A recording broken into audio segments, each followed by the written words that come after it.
നന്നായിട്ട് വലിച്ചെടുത്തതിന് ശേഷം നമ്മൾ തിരിച്ച് ശ്വാസം ഒരിക്കലും ഇതിനകത്തേക്ക് വിടരുത്. മൈഗ്രെയിൻ കാരണം ബുദ്ധിമുട്ടുന്ന ഒരുപാട് ആളുകളുണ്ട് ഇപ്പോൾ ഈ സമൂഹത്തിൽ.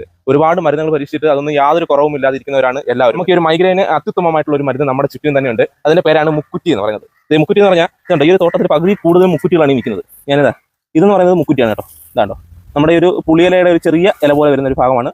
ഇത് മുക്കുറ്റിയാണ്. 1 മാസത്തോളം കാലം ഉപയോഗിച്ചാൽ മാത്രമേ നമുക്ക് ഇതിൽ നിന്ന് ഒരു കറക്റ്റ് ആയിട്ടുള്ള റിസൾട്ട് കിട്ടത്തുള്ളൂ. 3 മുക്കുറ്റിയാണ് എടുക്കുന്നതെങ്കിൽ 3 പ്രാവശ്യം പിടിക്കണം. അതല്ല 5 മുക്കുറ്റിയാണ് എടുക്കണമെങ്കിൽ 5 പ്രാവശ്യം പിടിക്കണം.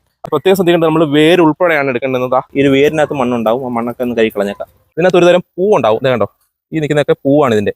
ഈ പൂവ് ഒരിക്കലും എടുക്കാൻ പാടില്ല. എന്താണെന്ന് വെച്ചാൽ നമുക്ക് അലർജി ഉണ്ടാക്കാൻ സാധ്യതയുണ്ട്. ഇതിനകത്ത് നിന്നുള്ള ഈ ഒരു പൂമ്പൊടി അലർജി ഉണ്ടാക്കാൻ സാധ്യതയുണ്ട്. അതുകൊണ്ട് തന്നെ ഈ പൂവിനെ പൂർണ്ണമായിട്ടും പറിച്ചു കളയുക എന്നുള്ളതാണ് ആദ്യം ചെയ്യേണ്ടത്. നമ്മളൊരു 5 ചേർത്ത് പിടിക്കുന്നു. അതിനുശേഷം ഈ വേരുൾപ്പെടെ നമുക്കൊന്ന് മടക്കാം. കണ്ടോ, ഇങ്ങനെ മടക്കിയിട്ടുണ്ട്. ഇനി ചെയ്യാൻ പോകുന്നതാണ് നമ്മുടെ ഈ ഒരു മൈഗ്രെയിൻ പൂർണ്ണമായിട്ടും ഇല്ലാതാക്കുന്നത്. അതിനുവേണ്ടി നമുക്കൊരു നല്ല തുണി വേണം കേട്ടോ. നല്ല ഉണങ്ങിയ ഒരു കോട്ടൺ